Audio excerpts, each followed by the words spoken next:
Hello friends, welcome back to NCERT foundation course. So చాలా మంది students UPSC prepare అవుతున్న వాళ్ళందరూ కూడా ఎన్సీఆర్టీస్తో స్టార్ట్ చేయాలి కూడా. ఎందుకంటే ఎన్సీఆర్టీస్ని మనం ప్రాపర్గా చదివితే close to 40 to 50% of preparation is over. సరిపోతుందంటే డెఫినెట్గా సరిపోదు, కానీ ఇది సాలిడ్ ఫౌండేషన్ అనేది ఇస్తుంది. ఈ ఫౌండేషన్ ఉపయోగించుకొని మీరు యూపీఎస్సీ కావాల్సిన రిమైనింగ్ కాన్సెప్ట్స్ అన్ని కూడా చాలా ఫాస్ట్గా పికప్ చేసుకోగలుగుతారు, ఎగ్జామ్ రెడీగా మారగలుగుతారు. అందుకని NCERTs are an absolute necessary for every UPSC aspirant. ఇందులో డౌట్స్ లేదు. చాలా మంది కాలేజ్ స్టూడెంట్స్ ఉంటారు, తర్వాత ఎప్పుడన్నా యూపీఎస్సీ ప్రిపేర్ అవుదాం, కాలేజ్ అయిపోయి ప్రిపేర్ అవుదాం అనుకునే వాళ్ళకి ఇది ఒక అద్భుతమైన అవకాశం. మనం లైఫ్ టైం వ్యాలిటీ అందిస్తున్నాం. On all our courses including NCERT foundation we have life time వ్యాలిటీ. మీరు ఈ కోర్స్ ద్వారా మీ యూపీఎస్సీ ప్రిపరేషన్ కిక్ స్టార్ట్ చేయొచ్చు. ఇంకా బ్యూటిఫుల్ థింగ్ ఏంటంటే సంక్రాంతి స్పెషల్ ఆఫర్ పెట్టాం. సో రెగ్యులర్ ఫీ 15,000 కాస్త మీకు 12,000 రూపీస్కే అందిస్తున్నాం, which is valid till 15th January. పండగ లోపు మీరు జాయిన్ అయితే 12,000 రూపాయలకి జాయిన్ అవ్వచ్చు. ఇది మీకు లైఫ్ టైం వ్యాలిటీ ఉంటుంది. రేపు పొద్దున్న మీరు ఎన్సీఆర్టీస్ నుంచి మన యూపీఎస్సీ ఇన్ఫినిటీకి అప్గ్రేడ్ అయినప్పుడు ఈ 12,000 కూడా మైనస్ చేసేస్తాను. రిమైనింగ్ ఫీజు కడితే సరిపోతుంది. మరిన్ని వివరాల కోసం ఈ నెంబర్కి మీరు కాల్ చేయండి. నేను ఎకానమీ టీచ్ చేస్తున్నాను, సాయిరామ్ సార్ హిస్టరీ టీచ్ చేస్తారు, ప్రసాద్ సార్ జోగ్రఫీ టీచ్ చేస్తున్నారు. క్వాలిటీ నేను సాయిరామ్ సార్ కలిపి కొన్ని పోర్షన్స్ తను, కొన్ని పోర్షన్స్ నేను కలిపి టీచ్ చేయడం అనేది జరుగుతుంది. క్వాలిటీ ఏమాత్రం కాంప్రమైజ్ అవ్వకుండా ప్రతి ఒక్క సబ్జెక్ట్ని, ప్రతి ఒక్క చాప్టర్ని కూడా డీటెయిల్డ్గా కవర్ చేస్తూ వెళ్ళడం అనేది జరుగుతుంది. సో ఇప్పుడు మనం పార్ట్ 2 ఎన్సీఆర్టీ క్లాస్ 9 ఎకనామిక్స్లో పోవర్టీ అనే చాప్టర్లో పార్ట్ 2 మనం చెప్పబోతున్నాం. పార్ట్ 1 ఇప్పుడే కంప్లీట్ చేశాను. So let's look at part 2. Part 2లో ఏం చెప్తున్నారు స్టార్టింగ్ అంటే మీకు కాజెస్ ఆఫ్ పవర్టీ. ఇంతకుముందు పవర్టీ అంటే ఏంటి, పవర్టీ లైన్ ఎలా ఎస్టిమేట్ చేస్తారు, పవర్టీ యొక్క డిఫరెంట్ మేనిఫెస్టేషన్స్ ఎలా ఉంటాయి, ఎలా ఉంటుంది అంటే పవర్టీ ఉంటే ఆ ఇంట్లో పరిస్థితులు ఎలా ఉంటాయి, రైట్, ట్రెండ్ అనాలిసిస్ ఏంటి, వరల్డ్ వైడ్ ట్రెండ్ ఎలా ఉంది, ఇండియాలో ట్రెండ్ ఎలా ఉంది, over a period of time trend తగ్గుతుందా, పవర్టీ తగ్గుతుందా, పెరుగుతుందా, అలాగే డిస్పారిటీస్, రీజనల్ డిస్పారిటీస్, రాష్ట్రానికి మధ్య వేరియేషన్, దేశానికి మధ్యలో వేరియేషన్. ప్రపంచ బ్యాంక్ మనకి $1.9 పర్ డే అని ఫిక్స్ చేసింది ఇంటర్నేషనల్ పవర్టీ లైన్. ఇండియాలో 2011 ప్రాంతంలో మనం $816 రూరల్కి, $1,000 అర్బన్కి పర్ మంత్ పవర్టీ లైన్ కింద ఫిక్స్ చేయడం అనేది జరిగింది. సో ఎస్టిమేషన్ చేసేది ఎవరు, సర్వేస్ చేసేది ఎవరంటే నేషనల్ శాంపుల్ సర్వే ఆఫీస్ వాళ్ళు చేస్తారు. ఈ పవర్టీ లైన్ ఎవరు ఫిక్స్ చేస్తారంటే డిఫరెంట్ కమిటీస్ ఫిక్స్ చేస్తే ప్రస్తుతం మనం ఉపయోగిస్తున్న కమిటీ సురేష్ టెండూల్కర్ కమిటీ ఏదైతే మనకి మెథడాలజీ ఇచ్చిందో ఆ మెథడాలజీని ఉపయోగించి మనం పవర్టీ లైన్ ఎస్టిమేషన్ అనేది చేస్తున్నాము. ఈ ఎస్టిమేషన్ తీసుకొని, ఆ నెంబర్ తీసుకొని, దానికంటే ఎవరైతే తక్కువ ఎక్స్పెన్సెస్ పెడుతున్నారో వాళ్ళని మనం పూర్ కింద కన్సిడర్ చేస్తున్నాం. అయితే what are the different causes for poverty? ఈ పేదరికానికి గల కారణాలు ఏంటి? There were a number of causes for wide spread poverty. చాలా ఎక్కువగా వ్యాపించి ఉంది ఇండియాలో. మీకు ఇంతకుముందు నేర్చుకున్నాం, 27 కోట్ల మంది ఇండియాలో పూర్ పీపుల్ ఉన్నారు యాజ్ పర్ 2011-12 నెంబర్స్ ప్రకారం. 27 కోట్లు. ప్రపంచవ్యాప్తంగా this is the largest concentration of poor in a country. చాలా దేశాలకు 27 కోట్ల మంది జనాభా ఉండదు, మనకి 27 కోట్ల మంది పేదవాళ్ళు ఉన్నారు. దీనికి కారణాలు ఏంటంట చూద్దాం. ఇక్కడ ఏం రాశారు. మొట్టమొదటి హిస్టారికల్ రీజన్ ఏంటి అంటే low level of economic development అంటారు ది బ్రిటిష్ కొలోనియల్ అడ్మినిస్ట్రేషన్. వాళ్ళ అడ్మినిస్ట్రేషన్లో ఎకనామిక్ డెవలప్మెంట్ లేకపోవడం, వాళ్ళ యొక్క పాలసీస్ ఎలాంటి policies, they ruined traditional handicrafts and discouraged development of industries like textiles. Indian ఇండస్ట్రీస్ని డెవలప్ కాకుండా ఆపేశారు. అలాగే ట్రెడిషనల్ హ్యాండీక్రాఫ్ట్స్ ఇండస్ట్రీని కంప్లీట్గా నాశనం చేసి పారేశారు. ఇండియా నుంచి దొరికే రా మెటీరియల్ అన్ని వాళ్ళు కొనేసి, ఇండస్ట్రియల్ రెవల్యూషన్ వచ్చేసింది యూరోప్లో, ఇక్కడ నుంచి అన్నింటినీ కొనేసి యూరోప్ పంపించేసి అక్కడ ప్రొడ్యూస్ చేసిన ఫైనల్ గుడ్స్ని ఇండియాకి తెచ్చి అమ్మేసేవాళ్ళు. అందుకోసం మన ట్రెడిషనల్గా ఉన్న చేతి వృత్తులు లాంటి వాటన్నిటి కూడా నాశనం చేసేసారు. ఈ లో రేట్ ఆఫ్ గ్రోత్ ఏదైతే ఉందో ఇది 1980s వరకు కూడా కంటిన్యూ అయింది. Persistent to continue to exist అంతవరకు కూడా ఇది కంటిన్యూ అవుతూనే వచ్చింది. దీనివల్ల ఏమవుతుంది, గ్రోత్ రేట్ లేనప్పుడు జాబ్ ఆపర్చునిటీస్ అనేవి సరిగ్గా లేవు. ఇంకా ఆబ్వియస్లీ జాబ్స్ లేనప్పుడు ఇన్కమ్‌లో కూడా గ్రోత్ లేకుండా అయిపోయింది. దీనికి it was accompanied by A high growth rate of population. చూసారా? ఒకవైపు ఆదాయంలో పెరుగుదల లేదు. ఇంకోవైపు పాపులేషన్ ఏమో ఎక్స్‌పాండ్ అవుతూ వచ్చేసింది. సో దేశం ఆదాయం ఏమో తక్కువ గ్రో అయింది. దేశం యొక్క పాపులేషన్ ఏమో ఎక్కువ గ్రో అయింది. ఈ రెండింటి వల్ల ఏమైంది, to make the growth rate of per capita income very low. Per capita income అంటే అర్థం ఏంటి? నేషనల్ ఇన్కమ్, దేశపు ఆదాయం బై టోటల్ పాపులేషన్. ఇది మనకి పీసీఐ అంటాం, పర్ క్యాపిటా ఇన్కమ్. ఒక తలసరి ఆదాయం. తలసరి ఆదాయం అనేది బాగా తగ్గిపోయేలా చేసింది. The failure at both the fronts. 2 విషయాల్లో మనం ఫెయిల్ అయ్యాం. ఒకటి, ప్రమోషన్ ఆఫ్ ఎకనామిక్ గ్రోత్, అంటే ఎకనామిక్ గ్రోత్ ప్రమోట్ చేయడంలో ఫెయిల్ అయ్యాం. దేశపు యొక్క ఆదాయాన్ని పెంచుకోలేకపోయాం. ఇంకోవైపు పాపులేషన్‌ని కంట్రోల్ చేయడంలో కూడా ఫెయిల్ అయ్యాం. మీకు అర్థమవుతుందా? ఈ పారామీటర్ చూడండి, PCI equal to national income by population పెట్టినప్పుడు, ఇప్పుడు మనకి పీసీఐ పెరగాలి అంటే ఎయిదర్ న్యూమరేటర్ పెరగాలి లేదా డినామినేటర్ తగ్గాలి. మనం ఏం చేసాం, పాపులేషన్ ఏమో కంట్రోల్ చేయలేకపోయాం. సో పాపులేషన్ పెరిగిపోతూ వచ్చింది, డినామినేటర్ పెరుగుతుంది, పెరిగినంతగా పెరగలేదు, కొంచెం పెరిగింది. దీనివల్ల పీసీఐ అనేది దెబ్బతినింది. రైట్, ఇది పరిస్థితి. With the spread of irrigation and green revolution, 1960s irrigation మరియు గ్రీన్ రెవల్యూషన్ వచ్చిన తర్వాత, అది స్ప్రెడ్ అయిన తర్వాత many job opportunities were created in agriculture sector. Agriculture సెక్టర్లో చాలా జాబ్ ఆపర్చునిటీస్ అనేవి క్రియేట్ చేయబడ్డాయి. ఎందుకు ఎస్పెషల్లీ మనకి పంజాబ్, హర్యానా లాంటి కొన్ని రాష్ట్రాలకి మాత్రమే దీని యొక్క ఇంపాక్ట్ ఉండిపోయింది. దీని యొక్క ఇంపాక్ట్ ఉండిపోయింది. అర్థమైందా? కొన్ని రాష్ట్రాలకు మాత్రమే పరిమితం అయిపోయింది. The industries both in the public and the private sector did provide some jobs. Private సెక్టర్లోను పబ్లిక్ సెక్టర్లోను ఇండస్ట్రీస్ కొన్ని జాబ్స్ ఇచ్చాయి, కానీ these were not enough to absorb all the job seekers. Job కోరుకునే వాళ్ళ సంఖ్య ఇంకా ఎక్కువగా ఉంది, ఇచ్చిన వాళ్ళ ఉన్న జాబ్స్ ఏమో తక్కువ ఉన్నాయి. సో దీనివల్ల ఏమవుతుంది, unable to find proper jobs in cities, people started working as rickshaw pullers కింద, వెండర్స్, రోడ్ సైడ్ పానీపూరి ఇట్లాంటివి అమ్ముకోవడం ద్వారా కన్స్ట్రక్షన్ వర్కర్స్గా, డొమెస్టిక్ సర్వెంట్స్గా మారిపోయారు. వీటి వల్ల ఇన్కమ్ అనేది ఇర్రెగ్యులర్. జాబ్ వల్ల రెగ్యులర్ ఇన్కమ్ ఉంటుంది, ఇలాంటి వాటి వల్ల ఇర్రెగ్యులర్ ఇన్కమ్ ఉంటుంది. దీనివల్ల ఎక్స్పెన్సివ్ హౌసింగ్ని ఎఫర్ట్ చేయలేకపోయారు. దీనివల్ల ఏమవుతుంది, they started living in slums. City అవుట్స్కట్స్లో ఉన్నారు, అండ్ అక్కడ కూడా సరైన శానిటేషన్ లేకుండా, అవసరం వాటర్ ఫెసిలిటీస్ అలాంటివి లేకుండా సఫర్ అవ్వాల్సిన పరిస్థితుల్లోకి వాళ్ళు వెళ్ళాల్సి వచ్చింది. అండ్ ఈ పవర్టీ ప్రాబ్లమ్స్ వాళ్ళు ఫేస్ చేయాల్సి వచ్చింది. ఒకప్పుడు poverty largely rural phenomenon, rural ఏరియాస్లో మాత్రమే పవర్టీ ఉండేది. ఇప్పుడేమో it became the feature of urban sector. Urban ఏరియాస్లో కూడా స్లమ్స్ ఫామ్ అయిపోయి అర్బన్ ఏరియాస్లో కూడా పవర్టీ అనేది వచ్చేసింది. Another feature of high poverty rates ఏంటి అంటే హ్యూజ్ ఇన్కమ్ ఇన్ఈక్వాలిటీస్. ఇన్కమ్లో ఇన్ఈక్వాలిటీస్ మళ్ళీ చూడండి, అందరికీ సమానంగా ఇన్కమ్ లేకపోవడం. One of the major reasons for this, కారణం ఏంటి, unequal distribution of land. British వాళ్ళ హయాంలో జమీందారీ వ్యవస్థ ఇలాంటివన్నీ ఉండడం వల్ల ల్యాండ్ అనేది కొందరు చేతుల్లో కేంద్రీకృతం అయిపోయింది. ఇప్పుడు ల్యాండ్ రిఫార్మ్స్ని తీసుకొచ్చి అందరికీ పంచడానికి ప్రయత్నం చేశారు, కానీ అవి సరిగ్గా ఇంప్లిమెంట్ కాలేదు. సో అందుకని despite many policies, we have not been able to tackle the issue in a meaningful manner. Major policy initiatives like land reforms which aimed at redistribution of assets.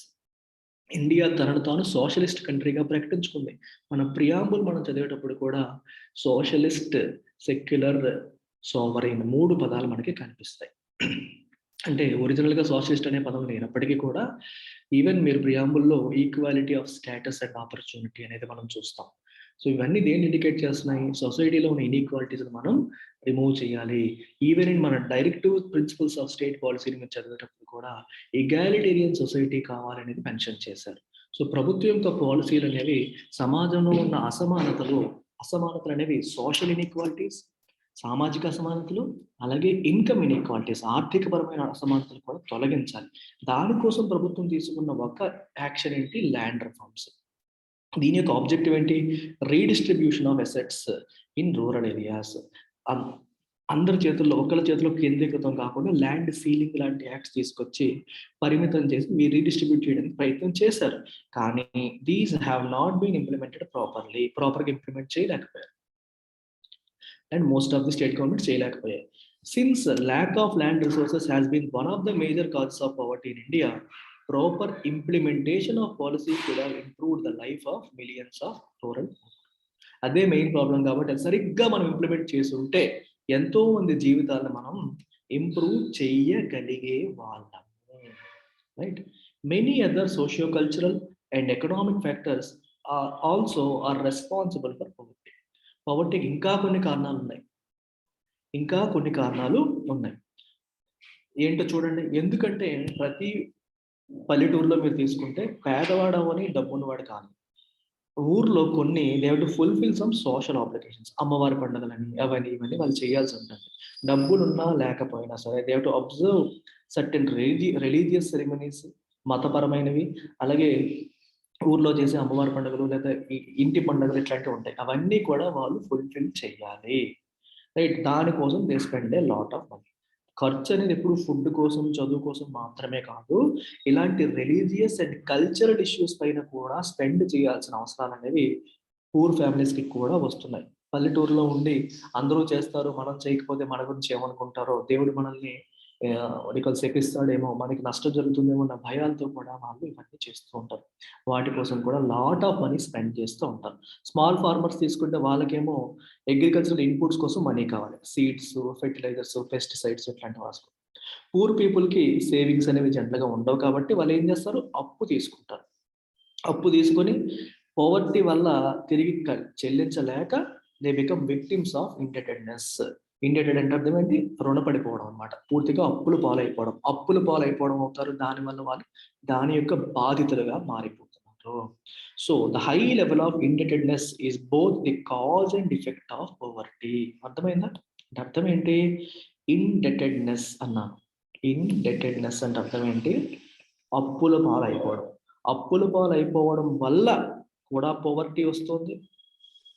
ఉండదు. పవర్టీ వల్ల కూడా అప్పుల పాలు అవుతున్నారు. అందుకే ఇది ఒక రకంగా మనం కాజ్ అని చెప్పొచ్చు, ఎఫెక్ట్ అని చెప్పొచ్చు. నువ్వు పూర్ కాబట్టే నీకు అవసరానికి డబ్బులు లేక అప్పులు చేస్తావు. సో కాబట్టి ఇక్కడ ఎఫెక్ట్ అయింది.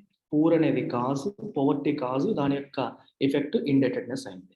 అలాగే నీ దగ్గర డబ్బులు లేకపోవడం వల్ల, ఆల్రెడీ రుణపడిపోవడం వల్ల కూడా నీకు ఏం సంపాదించినా సరే ఆ అప్పు తీర్చడానికే సరిపోతుంది. అంటే నువ్వు ఎప్పటికీ పూర్గానే ఉండిపోతావు.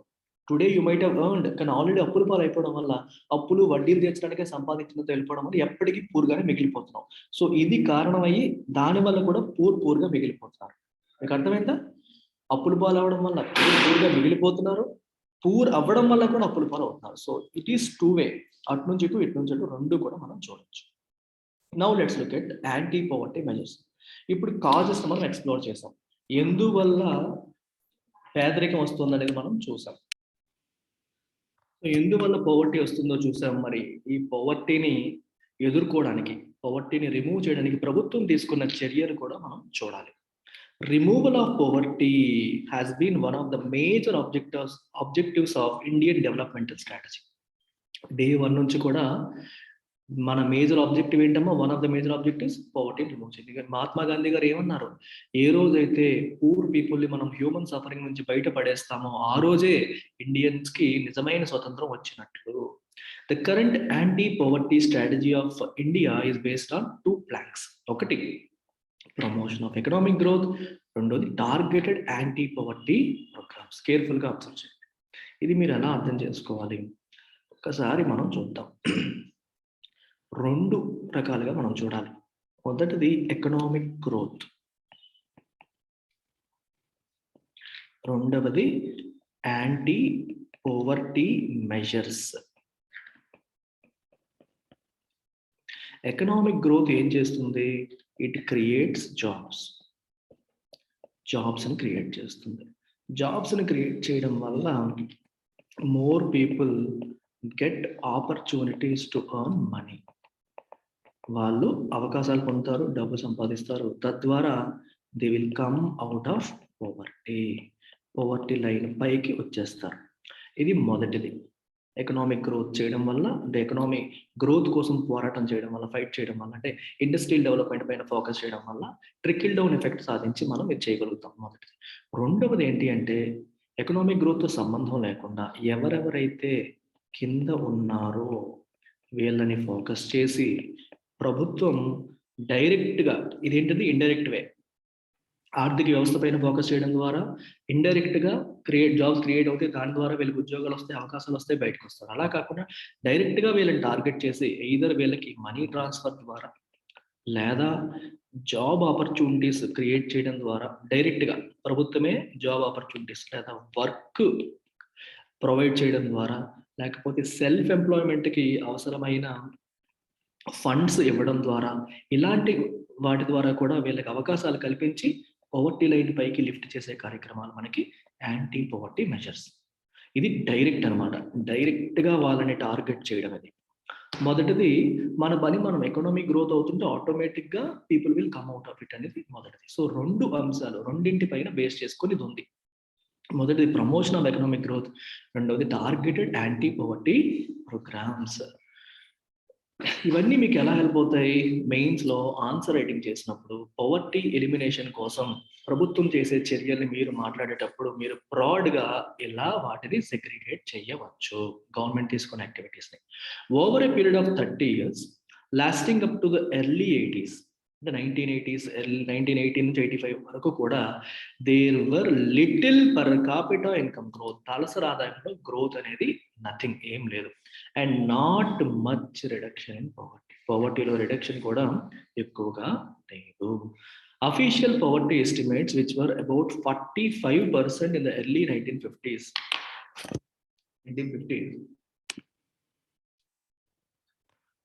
చూసారా? Official poverty estimates which are about 45%. Early 1950s లో 45% ఉండేది. అదేమో remained same even in the early 80s. అంటే ఆ 35 సంవత్సరాల్లో కూడా పవర్టీ రిడక్షన్ అనేది జరగలేదు. ఎప్పుడు మరి పవర్టీ రెడ్యూస్ అవడం మొదలైంది? Since the early 80s. అప్పటి నుండి, సిన్స్ అంటే నుండి ఇండియాస్ ఎకనామిక్ గ్రోత్ అనేది బాగా పెరిగింది. Fastest in the world actually. మామూలుగా 3.5% ఎయిర్ ఉండేది 1970s లో యావరేజ్గా, చాలా తక్కువ ఉండేది. దాన్ని హిందూ రేట్ ఆఫ్ గ్రోత్ అనేవాళ్ళు. అక్కడ నుంచి about 6% during 1980s and 1990s పెరిగింది. ఎప్పుడైతే ఇది పెరిగిందో ఈ గ్రోత్ రేట్స్ పెరగడం వల్ల ఏమైంది? They helped significantly in the reduction of poverty. Poverty తగ్గింది. సో దాని అర్థం ఏంటి? There is a strong link between economic growth and poverty reduction. రెండింటికి స్ట్రాంగ్ లింక్ అనే ఉంది. ఎకనామిక్ గ్రోత్ ఏం చేస్తుంది? It widens opportunities and provides the resources needed to invest in human development. Economic growth ఏం చేస్తుంది? మనకి ఆపర్చునిటీస్ పెరిగేలా చేస్తుంది, అలాగే హ్యూమన్ డెవలప్మెంట్ కోసం ఇన్వెస్ట్ చేయడానికి అవసరమైన రిసోర్సెస్ కల్పిస్తుంది. ఎకనామిక్ గ్రోత్ వచ్చినప్పుడు ప్రభుత్వానికి ట్యాక్స్ల ద్వారా ఇన్కమ్ అనేది వస్తుంది. గవర్నమెంట్కి ట్యాక్స్ ఇన్కమ్ అనేది వస్తుంది, అంతేనా? గవర్నమెంట్కి మోర్ మనీ ట్యాక్సెస్ రూపంలో వస్తుంది. అలాగే పీపుల్కి కూడా మోర్ జాబ్స్ క్రియేట్ అవుతాయి. మోర్ నెంబర్ ఆఫ్ జాబ్స్ అనేవి క్రియేట్ అవుతాయి. సో ప్రభుత్వానికి కూడా ఎక్కువ ఇన్కమ్ రావడం వల్ల ఏమవుతుంది? It can invest in people. ఇప్పుడు జాబ్స్ క్రియేట్ అయ్యాయి, కానీ ఆ జాబ్స్ లో పని చేయడానికి అవసరమైన స్కిల్ అవసరం కదా. ప్రజలకి స్కిల్ అవసరం, స్కిల్తో పాటు హెల్త్ అవసరం. అంటే ఎడ్యుకేషన్, స్కిల్, హెల్త్ 3 ఇంపార్టెంట్. ఈ 3 ఉన్నప్పుడే ఆ వ్యక్తి ఒక నార్మల్ హ్యూమన్ క్యాపిటల్గా మారుతాడు. అంటే ఇండస్ట్రీలో పనిచేయడానికి అవసరమైన స్కిల్ సెట్ పొందుతాడు. మరి హెల్త్ కావాలంటే ప్రభుత్వం దానికోసం ఖర్చు పెట్టాలి, వాళ్ళకి సరైన పోషక పదార్థాలు అందేలా చూడాలి. ఎడ్యుకేషన్ పైన ప్రభుత్వం ఖర్చు పెట్టాలి, స్కిల్ డెవలప్మెంట్ ప్రోగ్రామ్స్ చేయాలి. ఈ 3 చేసినప్పుడే humans become human capital and they'll be ready to take up జాబ్స్ని టేకప్ చేయగలుగుతారు. సో జాబ్స్ క్రియేట్ అయితే సరిపోదు, వాటిని టేకప్ చేసేలాగా స్కిల్ సెట్ ఉన్న పీపుల్ కూడా ఉండాలి.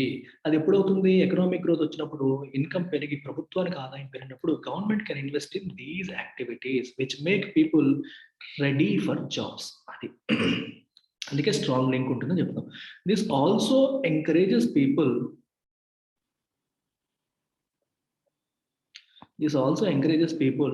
to send their children, including the girl child, to schools in the hope of getting better economic returns from investing in education.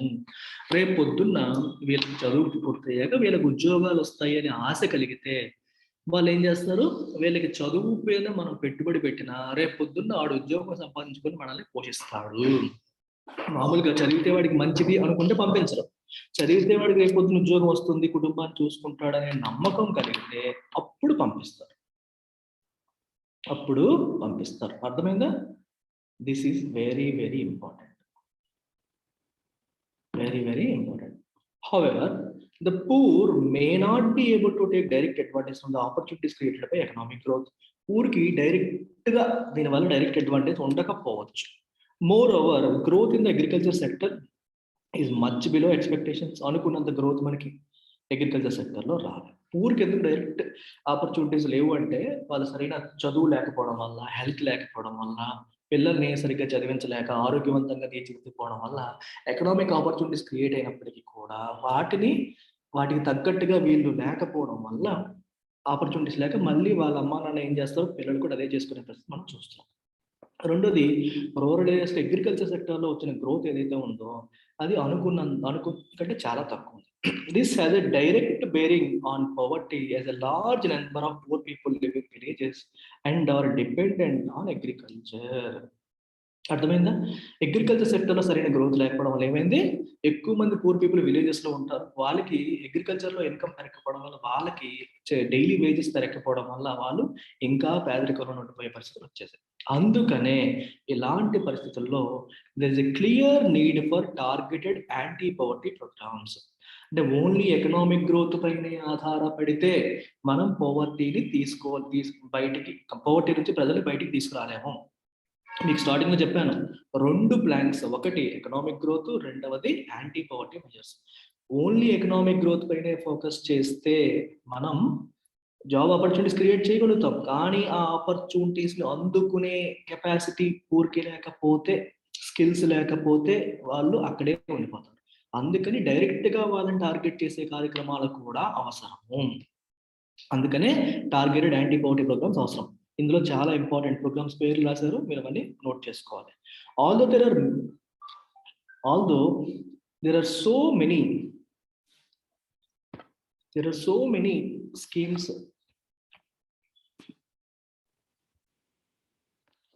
Although there are so many schemes which are formulated to affect poverty directly or indirectly, some of them are worth mentioning.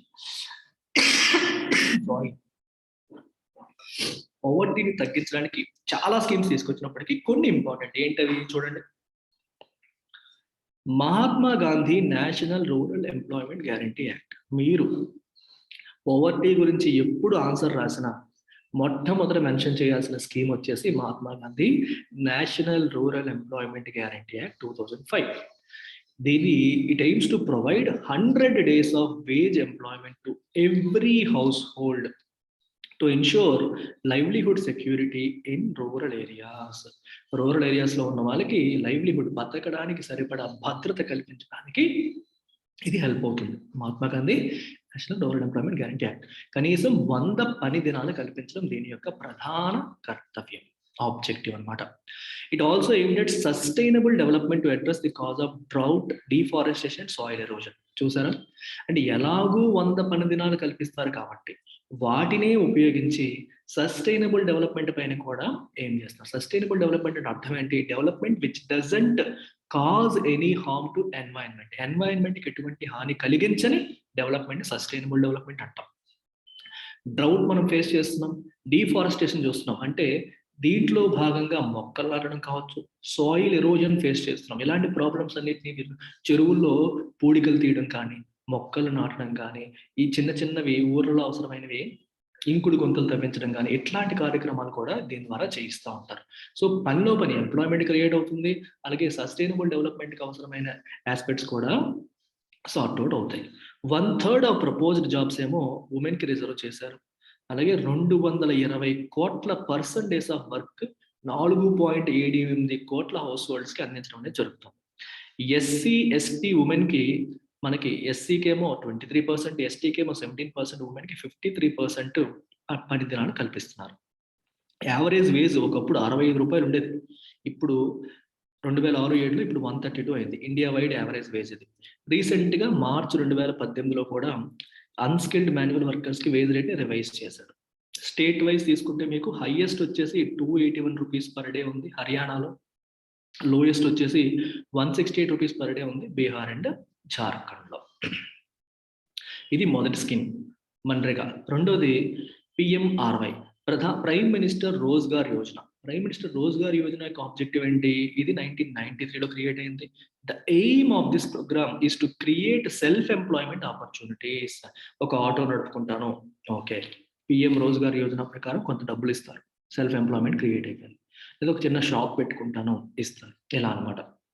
For educated unemployed youth in rural areas and small towns. Rural areas, small towns ఉన్న వాళ్ళు educated అన్ఎంప్లాయిడ్కి self employment opportunities కోసం government funding ఇస్తుంది. They are helped in setting up small businesses and industries. Next rural employment generation programme REGP, ఇది 1995లో తెచ్చారు. దీని యొక్క ఆబ్జెక్టివ్ ఏంటి? Again to create self employment opportunities in rural areas and small towns. Same thing. దానిలాగే a target for creating 25 lakh new jobs has been set for the program under the 10th 5-year plan. 10th 5-year plan ప్రకారం 25 లక్షల jobs create అవ్వాలని చెప్పి REGPని launch చేశారు. మీరు కీన్గా observe చేస్తే పిఎంఆర్వైకి REGPకి difference ఏమీ లేదు, నేమ్స్ మారే అంతే, కానీ ఆబ్జెక్టివ్ ఏమో సేమ్ ఉంది. తర్వాత స్వర్ణ జయంతి గ్రామ్ స్వరోజ్గార్ యోజన SGSY 1999లో లాంచ్ చేశారు. 93, 95, 99. దీని ఆబ్జెక్టివ్ ఏంటి? it aims at bringing the assisted poor families above the poverty line. ఇది కూడా పవర్టీ లైన్ బయటికి తేవాలి. ఎలా? By organising them into self help groups. You form self help groups. మీరు అందరూ గ్రూప్గా ఫామ్ అవ్వండి.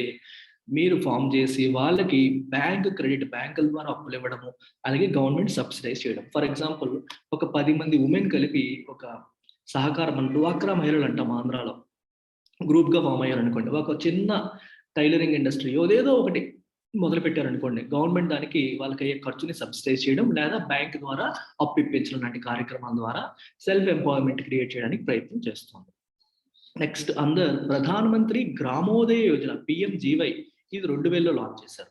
దీంట్లో ఏంటి? Additional central assistance is given to states for basic services such as primary health, primary education, rural shelter, rural drinking water, rural electrification.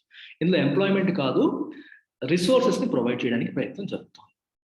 ఇంకొకటి అంత్యోదయ అన్న యోజన. దీని గురించి మనం నెక్స్ట్ చాప్టర్లో డీటెయిల్డ్గా చదువుతాం. అంత్యోదయ ఇంకా బాగా వెనకబడిన వాళ్ళకి అడిషనల్గా ఇచ్చే గ్రోసరీస్ అనమాట. నెక్స్ట్ చాప్టర్లో డీటెయిల్గా మాట్లాడతాం. రిజల్ట్స్ ఆఫ్ ఈ ప్రోగ్రామ్స్ ఎలా ఉన్నాయి? మిక్స్డ్ ఉన్నాయి. ఇన్ని ప్రోగ్రామ్స్ తీసుకొచ్చినప్పటికీ కూడా రిజల్ట్స్ అనేవి కంప్లీట్గా పాజిటివ్గా ఉన్నాయని చెప్పలేము. They are mixed. One of the major reasons ఏంటి for less effectiveness is the lack of proper implementation. Implementation ప్రాపర్గా జరగకపోవడం అనేది major reasons. And right targeting, సరిగ్గా టార్గెట్ చేయకపోవడం కూడా కారణమే. అర్థమైందా? Right targeting, lack of proper implementation. ఇది కాకుండా there has been a lot of overlapping. చూసాం మనం ఆల్రెడీ 2-3 స్కీమ్స్ ఒకే పర్పస్, సెల్ఫ్ ఎంప్లాయ్మెంట్ క్రియేట్ చేయడం కోసమే రోజ్గార్ యోజన ఉంది, తర్వాత REGY ఉంది. 2-3 స్కీమ్స్ ఒకే పర్పస్ కోసం ఉన్నాయి. ఇంటెన్షన్స్ బాగున్నప్పటికీ కూడా బెనిఫిట్స్ అనేవి ఫుల్గా రీచ్ అవ్వట్లేదు. కాబట్టి major emphasis in recent years ఏముంది? Is on proper monitoring of all the poverty alleviation programmes. Alleviation అనేది తగ్గించడం, పవర్టీ ఎలివేషన్ ప్రోగ్రామ్స్ ప్రాపర్గా మానిటర్ చేయడం పైన ఇప్పుడు మేజర్ ఎంఫసిస్ అనేది ఉంది. అర్థమైందా? Major emphasis is on poverty alleviation programmes. Alleviation programmes ని మానిటర్ చేయడం, సరిగ్గా ఇంప్లిమెంట్ అవుతున్నాయా లేదనేది చూడడం అనేది మేజర్ ఫోకస్ అయిపోయింది ఇప్పుడు. సో ఏంటి ప్రభుత్వం ముందున్న ఛాలెంజెస్ ఏంటి? డెఫినెట్గా పవర్టీ ఇండియాలో తగ్గిందా? తగ్గింది. తగ్గినప్పటికీ కూడా ఇప్పటికీ కూడా పవర్టీ రిడక్షన్ అనేది ఇండియాస్ మోస్ట్ కంపెలింగ్ ఛాలెంజ్. పూర్తిగా తగ్గలేదుగా, ఇంకా ఉంది. ఇంకా వైడ్ డిస్పారిటీస్ ఉన్నాయి. రూరల్కి అర్బన్కి మధ్యలో పవర్టీ వేరియేషన్ ఉంది. అమాంగ్ డిఫరెంట్ స్టేట్స్లో కూడా మనకి వేరియేషన్ ఇన్ పవర్టీ మనం చూస్తున్నాం. అలాగే సోషల్ అండ్ ఎకనామిక్ గ్రూప్స్లో కూడా మనం వేరియేషన్ చూస్తున్నాం. కొన్ని social groups like SCs, STs they are more vulnerable to poverty. కొన్ని economic groups like casual labourers in urban areas, agriculture labourers in rural areas they are more vulnerable to poverty. ఇవన్నీ మనం చూసాం. మరి poverty reduction is expected to make better progress in the next 10 to 15 years. ఎందుకని?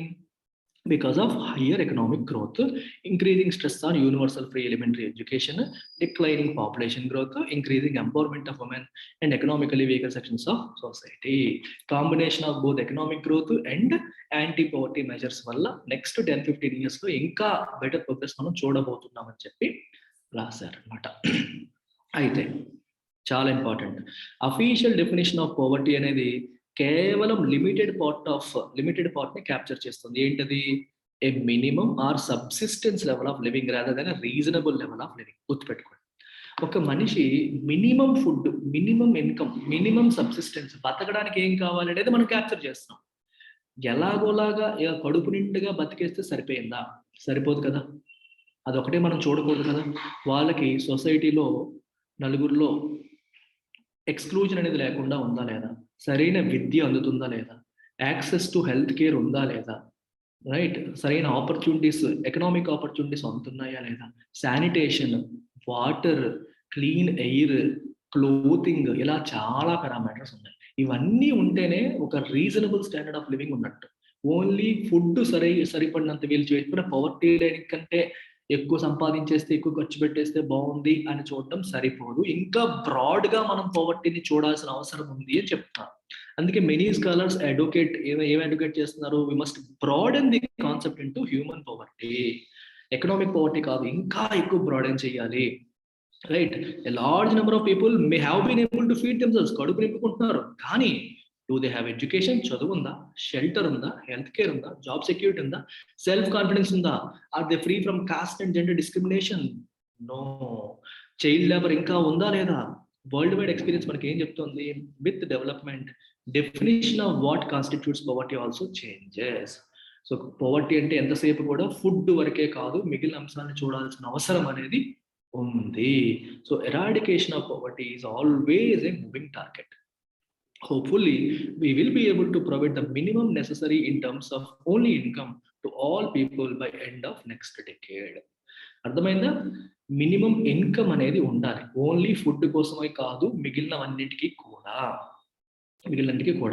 అందుకని మనం health కేర్ని సరిగ్గా provide చేసినప్పుడు, education, job security, gender ఈక్వాలిటీని అచీవ్ చేసినప్పుడు, డిగ్నిటీ ఫర్ పూర్ని అచీవ్ చేసినప్పుడు మాత్రమే పవర్టీని కంప్లీట్గా ఎరాడికేట్ చేసినట్టు. We have to look at the concept of human poverty. మీకు ప్రిలిమ్స్లో క్వశ్చన్ అడగచ్చు, హ్యూమన్ పవర్టీ అంటే ఏంటి, రైట్? సో ఈ అన్ని అంశాలని పరిగణలోకి తీసుకుని మనం చేసే ఎవాల్యుయేషన్ని మనం హ్యూమన్ పవర్టీ అని చెప్పి అంటాం.